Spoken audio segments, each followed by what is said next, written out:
Historic castle, royal palace, family home. Windsor Castle, the longest continually inhabited castle in... The iron gate groaned as a man in a black jacket vaulted the stone wall at Windsor Castle, hitting the gravel just 3 feet from a lone Coldstream guard.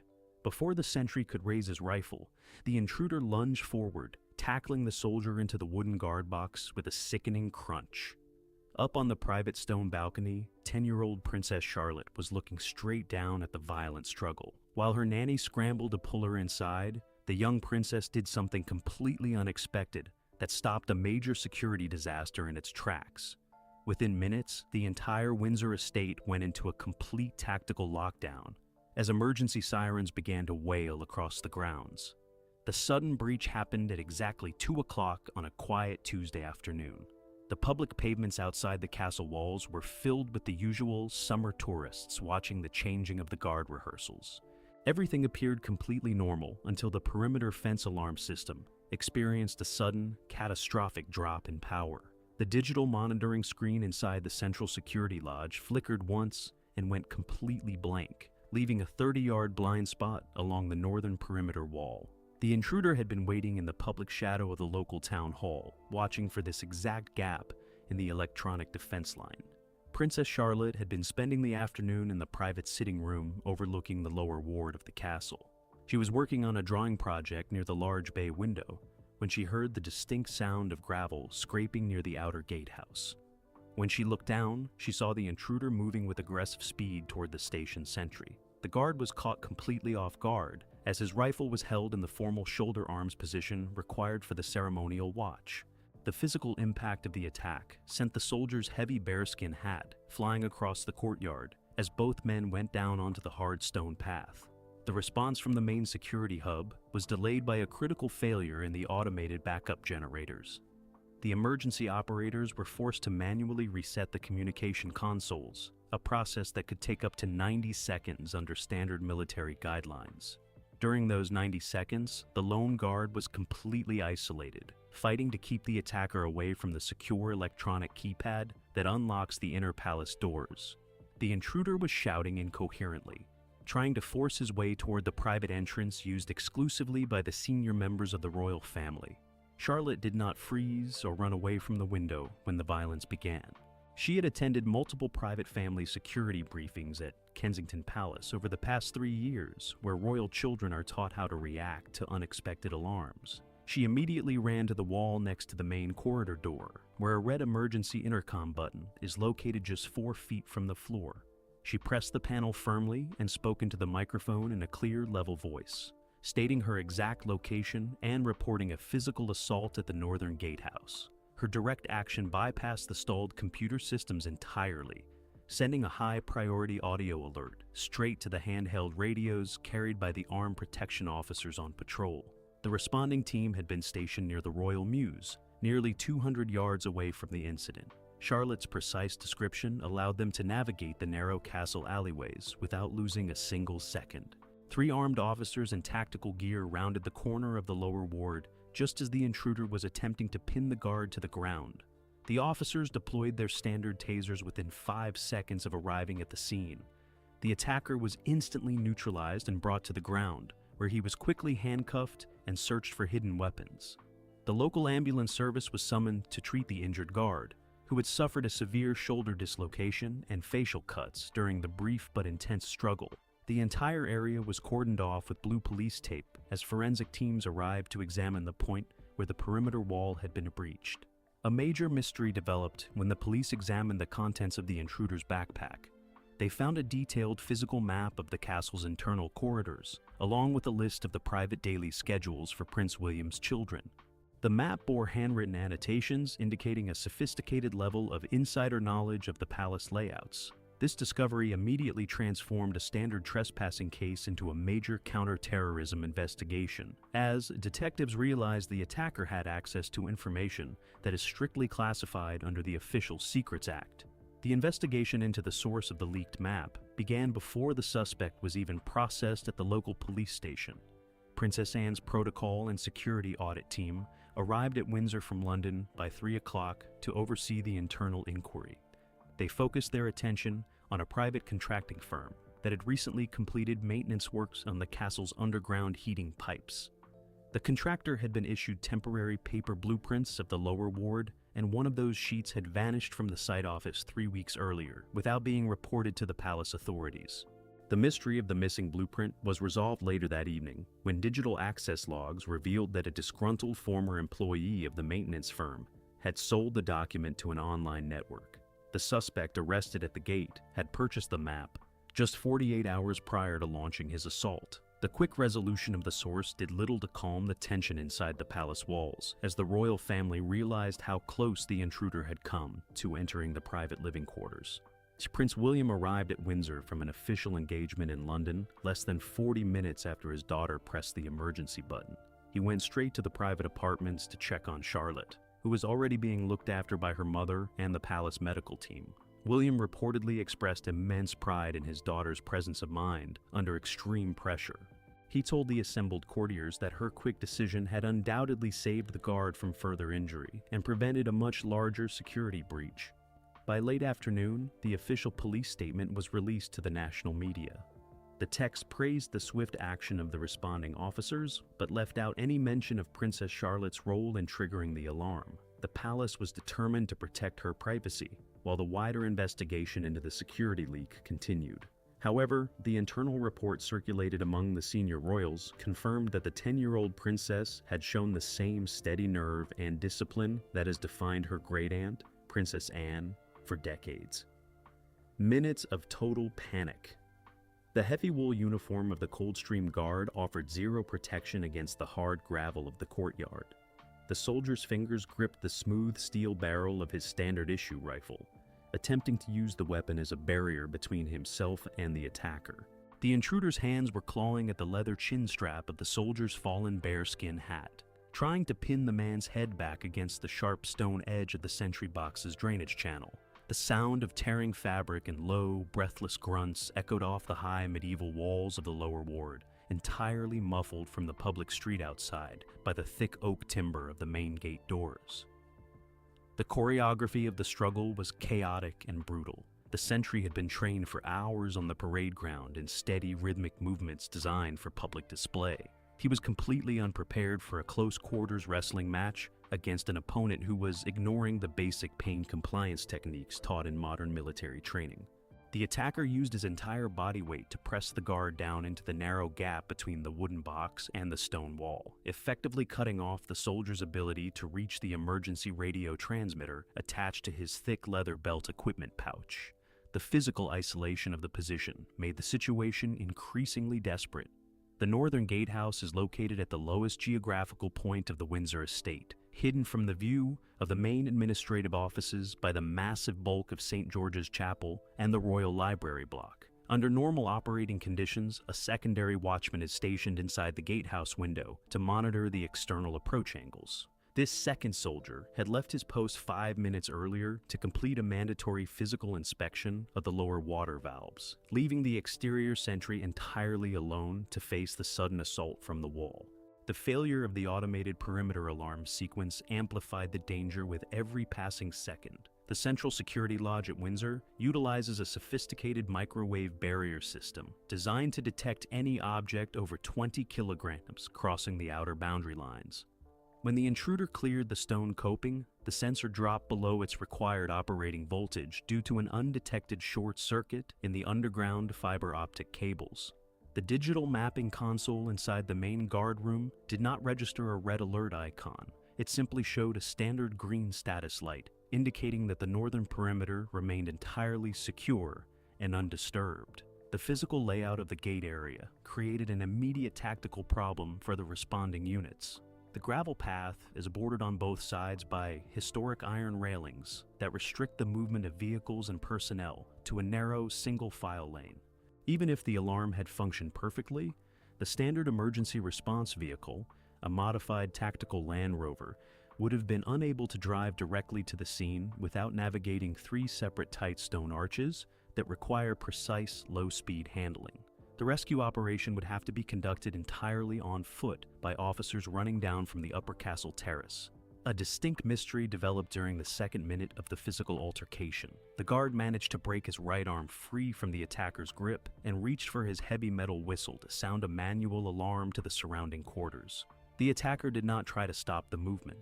Instead, he reached into his own coat pocket and produced a small electronic device that emitted a continuous high-frequency tone. The moment the device was activated, the guard's portable radio unit began to hiss with static electricity, completely jamming the local military communication frequencies within a 50-yard radius of the gatehouse. The presence of the jamming equipment proved that the breach was not the spontaneous act of an unhinged individual. The suspect had a clear understanding of the specific radio frequencies used by the Household Division and the Royalty Protection Command. He had selected an electronic countermeasure device that was highly specialized, typically reserved for professional espionage operations or military-grade disruptions. The discovery of this jamming signal later forced the Home Office to completely overhaul the encryption standards used for short-range communication inside every active royal residence in the United Kingdom. The tactical situation turned critical when the intruder successfully wrenched the soldier's bayonet from its secure leather scabbard.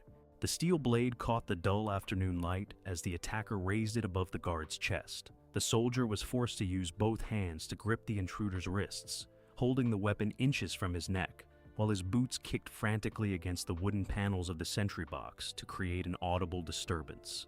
The wooden structure began to splinter under the force of the struggle, but the sound was still not loud enough to reach the upper ward where the main body of the guard was stationed. The isolation was finally broken not by a soldier or an automated system, but by the clear sound of an audio speaker clicking to life inside the gatehouse roof structure. Princess Charlotte's voice cut through the noise of the struggle, broadcast directly from the emergency intercom panel she had activated on the upper residential level. The audio feed was routed to the central guardroom speaker system, alerting the entire shift that a live assault was occurring at those exact coordinates. The emergency operators immediately realized that the static on their radio channels was an active attack rather than a technical maintenance issue. The first response team cleared the corner of the chapel wall 90 seconds after the audio alert was broadcast. The three officers were running at full sprint, their heavy boots kicking up small clouds of white dust from the gravel path. They carried their standard-issue semi-automatic sidearms drawn and aimed, shouting clear verbal commands for the attacker to drop the weapon and lie face down on the ground. The intruder ignored the warnings, attempting to drive the bayonet down through the guard's defensive grip one final time before the officers reached the box. The lead officer did not hesitate. He deployed his high-voltage taser from a distance of 10 yards. The two copper probes struck the attacker firmly in the center of his back, delivering a continuous 5-second electrical charge that immediately disrupted his motor nervous system. The suspect's muscles locked instantly, and he collapsed sideways onto the gravel path, dropping the steel bayonet into the grass border. The two remaining officers descended on the fallen man, pinning his limbs to the ground and applying heavy steel handcuffs to his wrists within 3 seconds of his collapse. The physical panic was over, but the administrative chaos was just beginning inside the lower ward. The injured guard lay gasping for air on the stone path, his uniform torn open at the shoulder, where the attacker had attempted to rip away his equipment harness. The responding officers immediately formed a human shield around the scene, turning their backs to the public street to ensure that no passing tourists could photograph the immediate aftermath of the violence. The gatehouse was officially dead territory, isolated from the rest of the world, while the inner security team scrambled to understand how a lone individual had managed to shut down the defenses of the oldest inhabited castle in Europe. Charlotte's split-second command. The thick red carpet of the long residential corridor at Windsor Castle remained completely quiet during the first few seconds of the attack. Princess Charlotte stood by the polished oak table that held the family's daily mail tray, her eyes fixed on the small brass intercom panel mounted into the wallpaper. Her right hand was pressing the round activation button down until the small green LED light at the top transformed into a steady, bright amber. The sound of her own breathing was loud inside the small alcove as she waited for the central security desk to acknowledge the high-priority connection from the private quarters. The choice to use the internal intercom system was a direct application of the personal safety training she had received at Adelaide Cottage. every member of the immediate family is required to memorize the locations of the primary emergency panels within each royal residence they occupy. The panels are wired into a dedicated, hard-mapped circuit that runs through the thick subterranean stone walls of the castle, completely independent of the standard digital networks or wireless radio frequencies. This analog design was implemented decades ago to ensure that communication between the family and the guard room could never be severed by a cyber attack or a local power grid failure. When the voice of the duty sergeant cracked through the small metal speaker grill, he sounded calm, expecting a routine testing procedure or an accidental activation by a member of the domestic staff. Charlotte immediately interrupted the standard greeting protocol. She stated her full name, her current room location, and described the exact nature of the violence she had just witnessed through the window pane. She told the operator that a lone male had cleared the northern wall and was currently using physical force against the sentry at the gatehouse box. Her delivery was remarkably steady, missing the high-pitched panic that typically characterizes emergency calls from young children. The precision of her description changed the entire tempo of the operation inside the central guard room. The duty sergeant had been looking at a console that still displayed a normal green status light for the lower ward due to the electronic jamming device used by the attacker. Charlotte's verbal report overrode the false data on his screen, forcing him to manually trigger the primary tactical alarm sequence for the entire estate. He reached across his desk and lifted the safety cover from the main lockdown switch, then slammed it down to activate the automated steel shutters at the public entrances. The sound of the primary alarm began to echo through the stone stairwells of the private apartments within 3 seconds of her command. The tone was a low, rhythmic thumping sound, designed to be easily distinguished from the standard fire drills or domestic maintenance alerts. In the corridor outside the sitting room, Charlotte's personal protection officer immediately drew his sidearm and moved into a defensive stance across the doorway, while her nanny hurried into the hall to pull the princess away from the glass windows and down toward the reinforced inner safe room located at the center of the residential blocks. Charlotte refused to let go of the intercom panel until the duty sergeant confirmed that the first response unit had cleared the Royal Mews Gate on foot. She told the operator that the attacker had managed to separate the guard from his primary weapon, and that immediate physical intervention was required to prevent the soldier from being pinned to the stone path. This secondary detail allowed the responding armed officers to adjust their approach strategy while they were still running down the hill, switching from standard verbal de-escalation protocols to an immediate deployment of non-lethal tasers. The facts of the palace defense plan showed that Charlotte's intervention saved at least 80 seconds during the initial phase of the breach.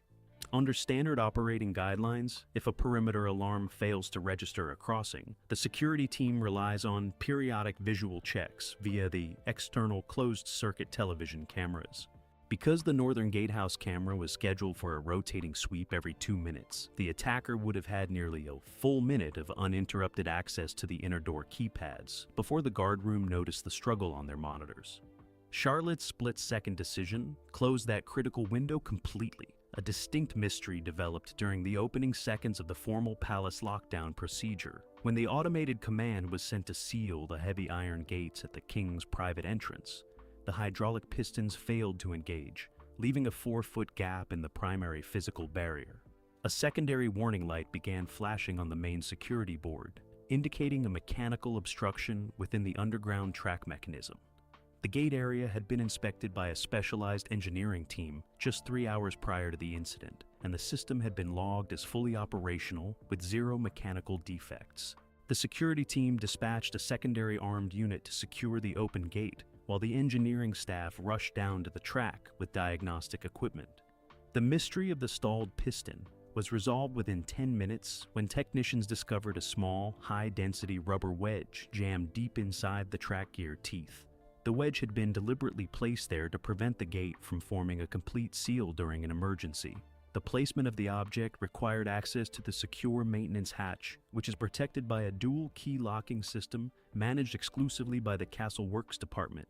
The discovery of the rubber wedge proved that the attacker was receiving highly specific technical assistance from someone within the palace infrastructure. The investigation into who had access to the maintenance hatch keys began before the intruder was removed from the lower ward path.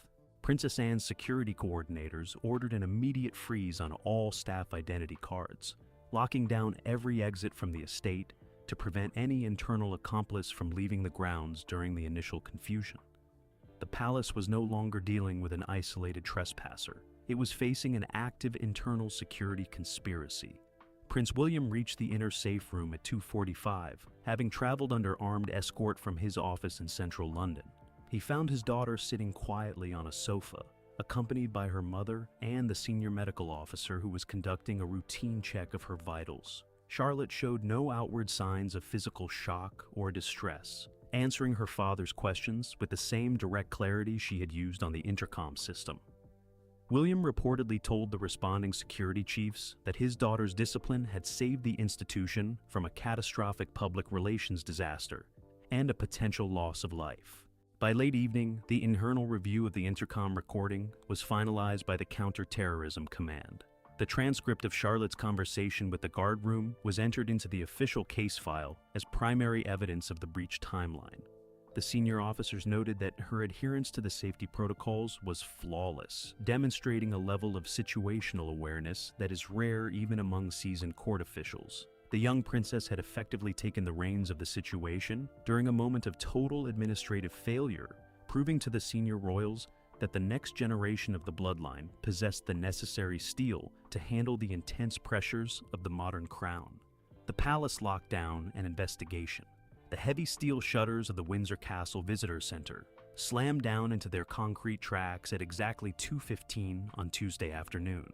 Outside on Castle Hill, the local police force began clearing thousands of tourists from the historic stone walls, pushing the crowds back behind a double row of blue plastic crowd control barriers. The town center went completely silent as 4 unmarked tactical police vans accelerated up the high street, their sirens echoing off the historic shop fronts.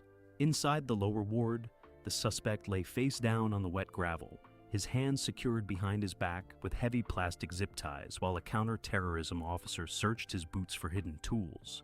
The immediate investigation fell under the direct jurisdiction of the Metropolitan Police Royalty Protection Command and the Special Branch Tactical Unit. The suspect was loaded into the rear of a reinforced security vehicle and transported under armed escort to a high-security police station in West London. He refused to provide his name or address during the initial intake procedure, forcing detectives to rely on biometric fingerprint scanning and facial recognition databases to establish his true identity.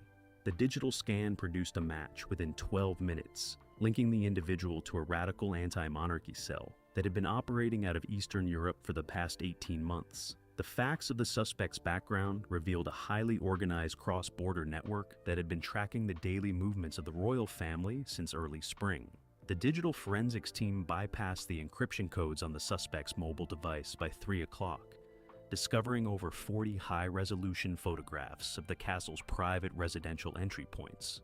The photographs had been taken from various public vantage points around Windsor Great Park using long-range telephoto lenses. The most alarming discovery was a folder containing digital copies of the internal duty rosters for the household cavalry, showing the exact times when the guard boxes would be left vulnerable during shift changes. Princess Anne's security coordinators established a temporary tactical headquarters inside the Brunswick Tower by 4 o'clock to oversee the internal palace audit. They initially focused on the mechanical failure of the automated gate system and the discovery of the rubber wedge inside the piston track. The maintenance keys required to open the track access hatch were kept inside a secure key locker in the basement of the Castle Works department. The locker was protected by a digital keypad that records the identity card number of every staff member who touches the system. A distinct mystery appeared when the audit team reviewed the digital access logs for the key locker covering the previous 48 hours. The ledger showed that the locker had been opened at exactly 2 o'clock on Monday morning by an identity card belonging to a senior palace housekeeper who had been on annual leave in Spain for the past 10 days. The physical card had been left in her locked desk drawer in the administrative office, yet the computer system insisted it had been swiped at the basement console. The system had registered a perfect digital signature, bypassing the secondary alarm triggers completely. The technical team resolved the mystery of the cloned identity card by 5 o'clock, after reviewing the closed-circuit television footage from the basement corridor. The video showed a masked individual in a standard blue maintenance uniform approaching the console with a small electronic skimming device. The individual had used a duplicate digital signal generator to mimic the housekeeper's card frequency, thereby opening the locker without triggering an administrative alert.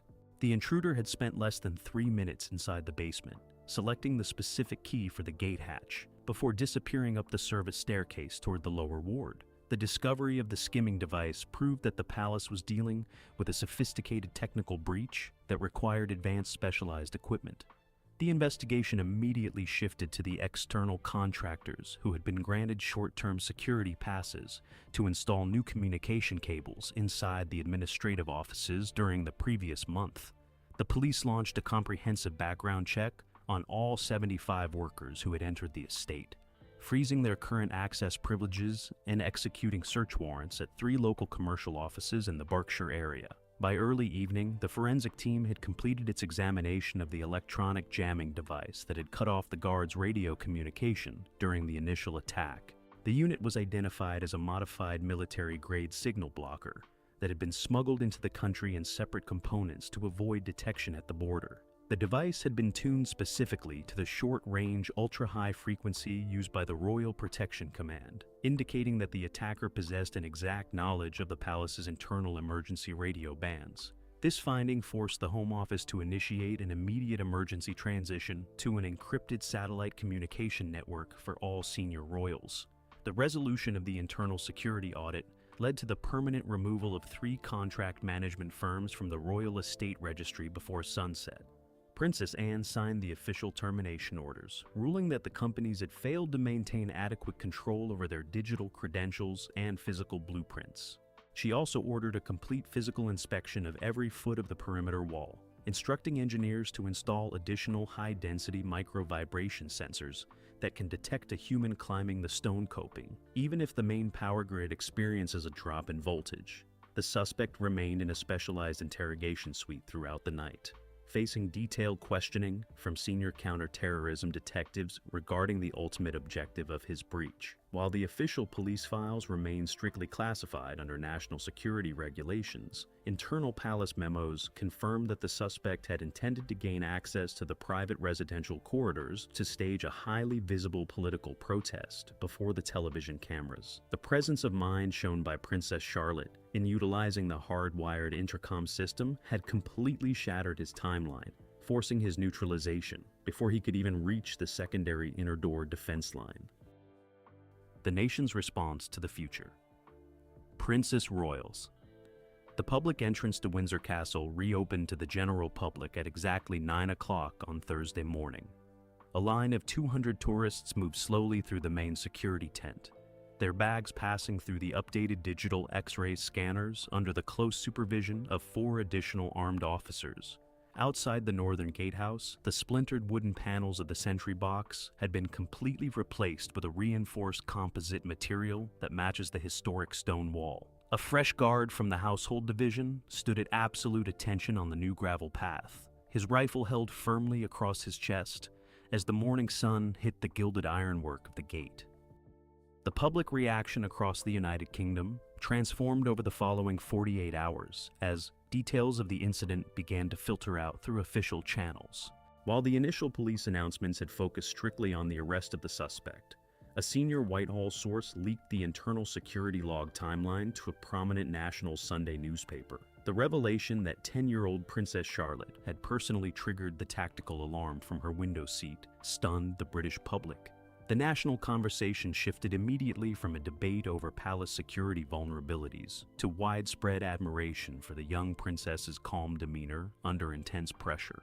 The facts of the public sentiment were captured in a comprehensive national opinion poll published on June 28th. The data showed a significant surge in public confidence regarding the long-term stability of the younger generation of the royal family. Over 85% of respondents praised Charlotte's decisive action, with multiple editorial columns comparing her steady nerve to the historical bravery of her great-aunt, Princess Anne. The media began openly referring to her as the future Princess Royal, a title traditionally reserved for the sovereign's eldest daughter, who demonstrates exceptional dedication to the security and service of the crown. the internal institutional response within the palace walls was equally significant. King Charles convened a private meeting of the family council at Buckingham Palace on Monday afternoon to formalize a new set of security training regulations for all minor royals. The king presented his granddaughter with a private commendation certificate from the Royal Victorian Order, an honor that recognizes personal service to the sovereign. The ceremony was kept entirely private, free of official photographers, as the family was determined to focus on institutional discipline rather than create a public media spectacle around a young child. A distinct mystery developed during the analysis of the leaked security logs on June 29th. A senior data analyst within the Home Office noticed that the timestamp on the leaked newspaper document matched that of an internal computer terminal in Prince Harry's private office in California. The file had been accessed via a legacy Royal Communication Network account that had supposedly been deactivated 3 years prior during the restructuring of the family's digital assets. The discovery raised immediate questions about how an obsolete account code could still pull high security logs from the central London database. The technical team launched an immediate digital audit to trace the exact routing of the data transmission across the Atlantic. The mystery of the California connection was resolved within 12 hours, when investigators discovered that a third-party cybersecurity firm employed by the palace had failed to delete the old user profiles during a routine system migration in early spring. The account had not been accessed by the prince himself. Instead, a sophisticated external hacking collective had exploited the forgotten profile to download the Windsor Gate files and sell them to the British press. The vulnerability was permanently patched before midnight, and the palace's legal team issued a strict warning to the technology contractor regarding their data liabilities. The resolution of the digital leak allowed Prince William to focus entirely on the long-term security arrangements for his children. He approved a comprehensive restructuring of the protection protocols for Adelaide Cottage and Kensington Palace. Under the new guidelines drafted by Princess Anne's committee, the private security details assigned to Charlotte and her brothers will no longer rely solely on commercial electronic systems. A dedicated team of 4 permanent, non-rotating protection officers will accompany the children at all times, utilizing an independent satellite communications array that operates entirely outside the standard civilian networks. The events of the week have permanently altered Charlotte's position within the internal family hierarchy. Courtiers have observed a distinct shift in how the senior advisors approach her daily schedule and education. She is now scheduled to begin attending informal briefings with the Lord Chamberlain's team regarding the constitutional duties of the Crown, a privilege that is typically delayed until a royal child reaches their mid-teens. The palace recognizes that her natural presence of mind makes her an invaluable asset to the monarchy's future stability, ensuring she will play a central, active role in supporting her father when he eventually ascends the throne. By the end of the month, the administrative files on the Windsor Gatehouse crisis were officially closed and moved to the secure historical archive at Windsor Castle. The suspect remains in custody at a high-security facility, awaiting a formal trial on multiple charges of counter-terrorism and attempted assault on a crown servant. The national media has transitioned its focus back to the standard summer diary of royal engagements, but the permanent changes to the palace infrastructure remain as a silent testament to the afternoon when the perimeter failed. Princess Charlotte's swift command prevented a localized security breach from becoming an institutional catastrophe, proving to the entire nation that the inner circle of the bloodline possesses the strength to protect the ancient boundaries of the throne. The sirens have fallen silent at Windsor, but the story of Princess Charlotte's extraordinary bravery will be remembered for generations. She has shown the world that the next generation of the House of Windsor is ready for any challenge that comes their way. Thank you for watching this full detailed breakdown of the guardhouse crisis and the palace investigation.